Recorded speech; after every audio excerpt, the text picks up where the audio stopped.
Hi everyone, मैं सभी divine souls का वेलकम करती हूँ मेरे इस यूट्यूब चैनल पर जिसका नाम है ट्विन फ्लेम डीवा।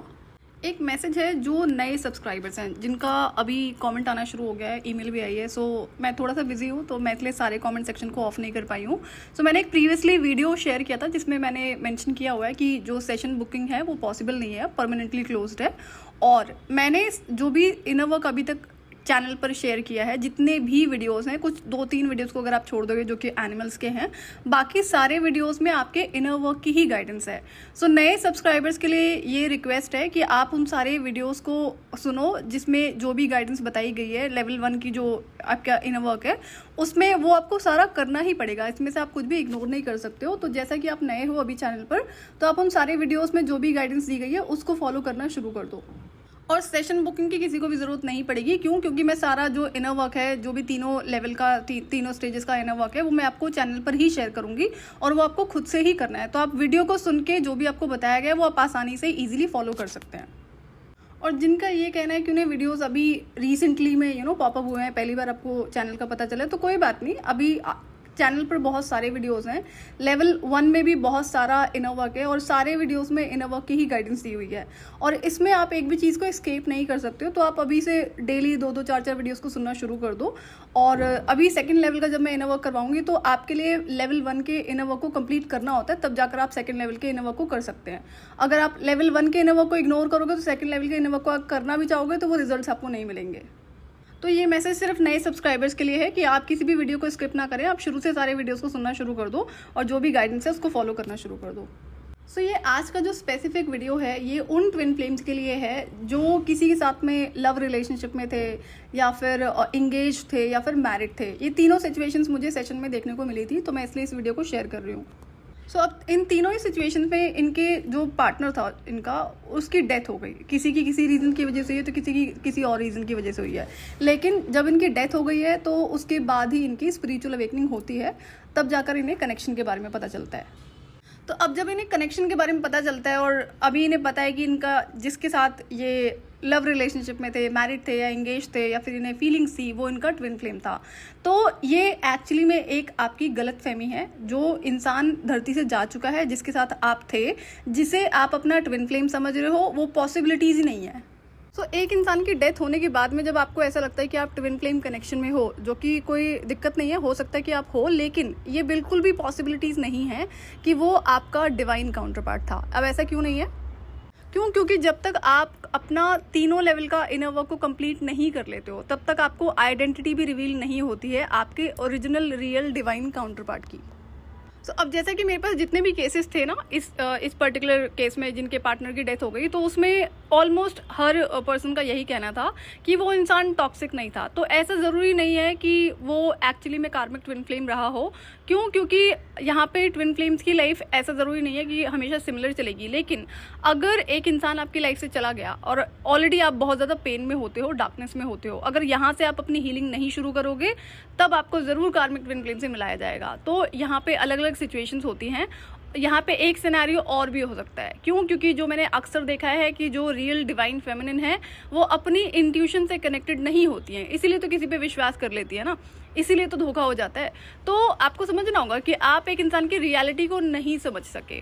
तो मैं ये नहीं कह रही कि आप उस इंसान को भला बुरा बोलो या सोचो ऐसा उस इंसान के बारे में जो धरती से चला गया है, लेकिन कहने का मतलब ये है कि वो आपका डिवाइन काउंटर पार्ट नहीं हो सकता है। तो आपकी स्पिरिचुअल अवेकनिंग का जो एक रीज़न डिवाइन को क्रिएट करना था, वो पॉसिबिलिटीज़ हैं कि उस लव इंटरेस्ट को डिवाइन ने सिलेक्ट किया और ऑब्वियसली बात है कि उसका वो टाइम रहा होगा जाने का। तो यहाँ पर अगर आप ये सोचोगे कि वो आपका डिवाइन काउंटर पार्ट था, तो उस पेन से ना आप बिल्कुल भी निकल नहीं पाओगे और वो हीलिंग करना भी आपके लिए इम्पॉसिबल हो जाएगा। सो अब जैसा कि मैंने आपसे पहले भी शेयर किया है कि यहाँ पर इविल एंटिटीज़ हैं जो as twin flame coaches act कर रही हैं। वो कुछ किसी भी तरह का मैनिपुलेशन यूज़ करती हैं ताकि जो रियल ट्विन फ्लेम है वो कार्मिक ट्विन फ्लेम पर स्टक रहे।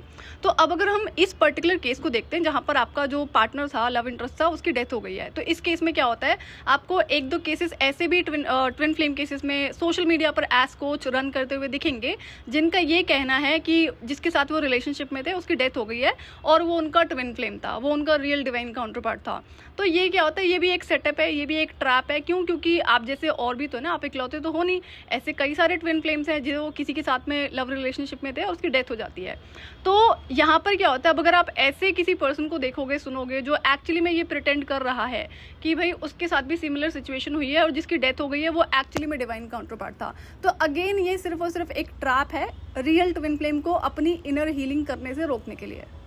एक ट्विन फ्लेम हमेशा धरती पर एक मिशन की वजह से होता है, और वो मिशन एक इंसान के थ्रू पॉसिबिलिटीज़ ही नहीं होती हैं। मैं, अगर आप मेरी स्टोरी सुन चुके हैं तो मैं आपको पहले ही बता चुकी हूँ कि मुझे अपनी पावर्स का पता है और मुझे कभी किसी की ज़रूरत नहीं थी।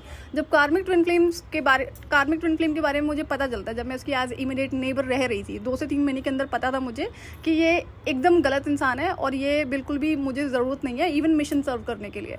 तो ये गलत फहमी थी मेरी, और जब फाइनली मुझे इनर वर्क मेरा कंप्लीट होता है, जब मैं डिवाइन मैस्कुलिन को देखती हूँ, तब वहाँ पर एक रियलिटी और ओपन होती है कि ये मिशन, चाहे मैं कितनी पावरफुल क्यों ना हो, बिना डिवाइन मैस्कुलिन के सपोर्ट के पॉसिबिलिटीज़ ही नहीं है। तो मेरा ना मेन फोकस प्रायोरिटी इन्हीं सेशंस पे रहता था कि जिनके इस तरह के केसेस होते हैं, जिनका जो पार्टनर था वो अब धरती पर नहीं है। तो ये बड़ी ट्रोमैटिक सिचुएशन होती है। अगर आप सोचो कि एक इंसान लव रिलेशनशिप में है, राइट, और उसका वो पार्टनर धरती से चला जाए, तो ऑब्वियसली बात है उस पेन से निकल पाना बहुत मुश्किल होता है। बट यहाँ पे ना आपको कोशिश करनी ही पड़ती है, और कोई इसका सोल्यूशन और ऑप्शन नहीं होता है। और इसका एक और जो एविडेंस है कि आपको समझ में आएगा कि जो मैंने 3 स्टेजेस बताई हैं डिवाइन फेमिनिन की, और अगेन वो सिमिलर विद डिवाइन मैस्कुलिन भी हो जाता है कि आपको वो तीनों लेवल कंप्लीट करने पड़ते हैं। तो आप खुद को देखो आप कहाँ स्टैंड करते हो। मुझे तो सेशन में आज तक एक भी ट्विन फ्लेम ऐसा नहीं मिला है जो मैं बोलूँ कि स्पिरिचुअलिटी में वो कहीं पर भी स्टैंड करते हूँ। बेसिक्स नहीं आते इन्हें, बेसिक्स का नहीं पता होता है कि अपनी लाइफ को सुधारना कैसे है। तो वहाँ पर ना फिर मुझे बुरा भी लगता है कि ये एक्चुअली में डिवाइन फेमिनिन है या फिर एक्चुअली में डिवाइन मैस्कुलिन है। तो ये सोचने वाली बात होती है। तो अब जैसे कि यहाँ पर मैं ऑलरेडी काफ़ी सारी रेमेडीज़ आपको बता चुकी हूँ, जो कि बहुत छोटी छोटी सी रेमेडीज़ हैं और वो बहुत आपको हेल्प करती हैं, मुझे भी करी है। तो सेशन में मेरा इतना ज़्यादा टाइम इसलिए भी जाता था, 2-2, 2.5, 3-3 घंटे भी लोगों को देने पड़ते थे, ताकि उनको मैं बेसिक्स बताने पड़ते थे। क्यों? क्योंकि अगर आप बेसिक्स नहीं करते हो तो आप मिड लेवल की, एडवांस लेवल की चीज़ें अगर फॉलो भी कर रहे हो ना, जो एक्चुअल में कर नहीं पाओगे, पता भी तो होना चाहिए, तो उसका कोई फ़ायदा नहीं होता है। तो जब रूट्स आपके वीक होते हैं तो पेड़ बड़ी जल्दी गिर जाता है। तो मेरा जो काम है, मैंने हमेशा से रूट्स पर ही काम करवाया है, और वही चीज़ें जो मैं सेशन में शेयर करती थी वही मैंने बेसिक्स से स्टार्ट किया है आप लोगों के साथ यहाँ चैनल पर शेयर करना। तो अब इस सिनेरियो में जिसका पार्टनर अभी यहाँ लाइफ पर नहीं है, पार्टनर रहते हैं जिसके साथ आप इमोशनली इन्वॉल्व थे, जो कि लव रिलेशनशिप का जो एक स्पेशल केस है, तो वहाँ पर क्या होता है कि अभी ये सिचुएशन ऑलरेडी बहुत ज़्यादा पेनफुल होती है, और यहाँ पर जो आपको हेल्प करेगा वो सिर्फ और सिर्फ आपका जो इनर वर्क है, स्पेशली आपका जो एनर्जी इनर वर्क है, उसी के थ्रू आप आगे बढ़ पाओगे। तो ये बहुत ज़रूरी हो जाता है। क्यों? क्योंकि मैं कितना भी समझा लूँ ना, मैं समझती हूँ कि वो पेन बहुत ज़्यादा होता है। अगर मेरी स्टोरी सुनी है तो मेरी जो स्पिरिचुअल अवेकनिंग होती है वो मेरी फ्रेंड की मर्डर की वजह से होती है, और मैंने तो अपना ऑलमोस्ट मेंटल कंट्रोल खो ही दिया था। मैंने इस बात को पहले भी कहा है कि अगर नॉर्मल इंसान को भी देखोगे ना, अगर वो किसी लव रिलेशनशिप में होता है, उसका अगर ब्रेकअप हो जाता है, तब भी वो उससे निकलने में कई साल लगा देता है, कई बार जन्म लगा देता है। उसके बाद में अगर लव रिलेशनशिप है और उसमें अगर किसी की डेथ हो गई, तो वहाँ पर भी ऐसे बहुत सारे लोग हैं जो अपनी ज़िंदगी में कभी भी उस पेन से उभर नहीं पाते हैं। तो आप तो भाई रियल ट्विन फ्लेम हो, तो यहाँ पर डेफिनेटली आपकी जो सिचुएशन है वो बहुत ज़्यादा टफ होती है। क्यों? क्योंकि एक तो आप ऑलरेडी बहुत ज़्यादा इमोशनल बीइंग होते हो, और अगर आप एक ट्विन फ्लेम हो, जितना ज़्यादा आप सैडनेस में रहोगे, जितना ज़्यादा आप इमोशनल पेन में रहोगे, उतना ज़्यादा आपको जो नेगेटिव एंटिटीज़ है ना, उनके अटैक आपके ऊपर बहुत ज़्यादा काम करते हैं, बहुत ज़्यादा आपकी हेल्थ पर अटैक करते हैं, और आपको यहाँ पर एंजाइटी और डिप्रेशन और ज़्यादा फील होगा। तो ये मैंने तब रियलाइज़ किया था जब मेरी अवेकनिंग होती है और मैं कार्मिक ट्विन फ्लेम के एकदम एज नेबर रह रही थी। तो वहाँ पर समझ में आता है, एक तो बैक टू बैक हेल्थ पर अटैक हो रहे थे, और आपका न्यू मून, फुल मून की वजह से जो स्ट्रेस एंजाइटी फील होता है, बट वो कार्मिक ट्विन फ्लेम प्लस में सारे अटैक्स। तो यहाँ पर ये चीज़ समझ में आती है कि अगर मैं थोड़ी देर के लिए भी गलती से भी किसी भी रीज़न की वजह से लोअर वाइब्रेशन में जाती हूँ, तो वो मुझे और उस वाइब्रेशन में खींचने लगते हैं। तो मैंने वहाँ से बहुत ज़्यादा अलर्ट हो गई कि नहीं, मुझे मेरी हेल्थ का और मेरे इमोशनल हेल्थ का बहुत ज़्यादा ध्यान रखना है, ये होने नहीं देना है। तो ये आपके लिए भी वार्निंग है कि आपको खुद को ना इस स्टेज से निकालना ही पड़ेगा। और अगेन सिर्फ आपको जो आपका एनर्जी वर्क है वही हेल्प कर सकता है, और कुछ भी हेल्प नहीं कर सकता है। अभी आप खुद से इमेजिन करो कि अगर आप एक ट्विन फ्लेम हो जिसके साथ आप लव रिलेशनशिप में थे, चाहे मैरिड थे, एंगेज थे, उसकी डेथ हो जाती है। सिमिलर केस आपको एज कोई ट्विन फ्लेम कोच रन करते हुए दिखाई पड़ता है कि उसके साथ भी ऐसा हुआ है, बीट मैस्कुलिन और फेमिनिन। तो आपको लगेगा भाई ये तो सिमिलर सिचुएशन है और आपको भी वही करना चाहिए जो वो इंसान कर रहा है। प्लीज़ अंडरस्टैंड कि ये रियलिटी नहीं है। जैसा कि बाकी ट्विन फ्लेम्स को स्टक रखने के लिए अननेसेसरी की इन्फॉर्मेशन स्प्रेड करी जाती है थ्रू जो ईविल कोचेस हैं, आज ट्विन फ्लेम कोचेस रन कर रहे हैं, उसी तरह से ये भी पर्टिकुलर केस है। तो यहाँ पे आपको समझना होगा कि बड़ी सारी चीज़ें चल रही है। तो कुछ चीज़ें हैं ट्विन फ्लेम्स को टारगेट करने के लिए पता नहीं कैसे कैसे ट्रैप्स सेटअप करे जाते हैं। मैं तो ऑलमोस्ट सारे देख चुकी हूँ, तो इसलिए भी बहुत ज़्यादा अलर्ट रहना पड़ता है। और मैं ऐसे लोगों को ना सेशन इसलिए भी दे देती थी क्योंकि इनमें कईयों के ऐसे सुनने को मिलता था कि वो अपनी लाइफ को एंड कर देना चाहते हैं, उनके बस की बात नहीं है। I understand that pain, but तो मेरे अंदर भी जैसा ये डर होता था कि नहीं यार ऐसा ना हो कल कोई इंसान अपनी लाइफ को एंड कर ले। लेकिन मैं इस बात को समझती हूँ कि एक इंसान जिसकी स्पिरिचुअल अवेकनिंग हो चुकी है उसकी लाइफ एंड अभी तो नहीं होगी, इतना तो फॉर श्योर है। और स्पेसिफिकली अगर आप एक ट्विन फ्लेम हैं, क्योंकि आपकी अवेकनिंग इतने एक्सट्रीम पेन से डिवाइन के थ्रू कराई गई है ताकि अब आप अपने स्वरूप को जानो, अपने ऊपर काम करो।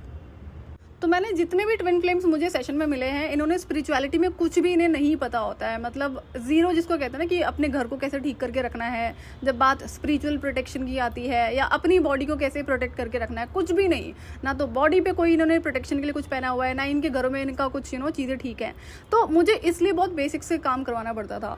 तो आपको समझना होगा कि इन चीज़ों का टेक केयर आपको करना ही पड़ता है। अगर आप एक ट्विन फ्लेम हो तो आपको अपने घर की बहुत ज़्यादा प्रोटेक्शन रखनी पड़ती है। वहाँ पर बहुत सारी आदतों को आपको चेंज करना पड़ता है। तो अगर आप नए यहाँ मेरे चैनल पर हो तो आपसे मेरी रिक्वेस्ट है, आप प्लीज़ सारे वीडियोस को सुनो जितने भी पुराने हैं। हर वीडियो में गाइडेंस है और उसको तुरंत फॉलो आप करना शुरू कर दो।